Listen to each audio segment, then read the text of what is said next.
அப்பா கோடி காணச் சொன்னதை நீ நாடிடுவாய் மனமே ஜென்மம் கடைத்தேற ஜபித்திடுவாய் கோடியுமே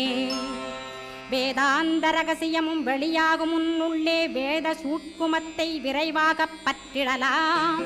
சுப்பிரமணிய குரு ஜோதியாயுள் தோன்றிடுவான் அருட்பெருஞ்சோதியான ஆறுமுக சுவாமியுமே அந்தர்முகமிருந்து ஆட்கொள்வான் சத்தியமாய் சித்தியையும் முக்தியையும் ஸ்கந்தகுரு தந்திடுவான் நின்னையே நான் வேண்டி நித்தமும் ஏத்துகிறேன் மெய்யறிவாக கந்தா வந்திடுவாய் இவனுளே நீ வந்திடுவாய் மறுவிடுவாய் பகுத்தறிவாகவே நீ பகுத்தறிவோடிவனை பார்த்திடச் செய்திடப்பா பகுத்தறிவான கந்தன் பரங்குன்றில் இருக்கின்றான் பழனியில் நீயும் பழஞ்சோதியானாய் நீ பிரமனுக்கருளியவா பிரணவப் பொருளோனே பிறவா வரமருளி பிரம்மமயமாக்கிடுவா